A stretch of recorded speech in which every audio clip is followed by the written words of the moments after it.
সরকার গ্রামের মানুষের হাতে ইলেকট্রিসিটির পরিবর্তে হারিকেন আর মোমবাতি তুলে দিয়েছে।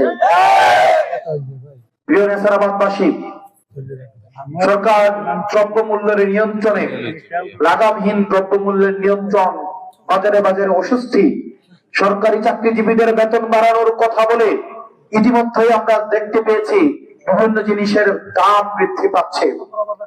সরকারি চাকরিজীবীরা, বিভিন্ন শ্রেণী পেশার চাকরিজীবীরা মানবেতর জীবন যাপন করছে। এগুলো আমরা দেখেছি।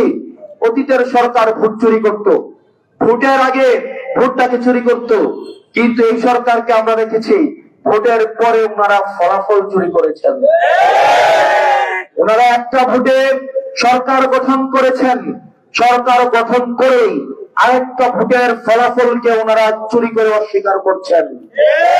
আমরা দেখেছি 70% জনগণ আপনারা হের পক্ষে ভোট দিয়েছেন না, এবং বর্তমান মাননীয় প্রধানমন্ত্রী উনি ওনার নির্বাচনী প্রচারণায় হের পক্ষে ভোট চেয়েছেন কিনা, উনি ওনার প্রতিশ্রুতি ভঙ্গ করছেন।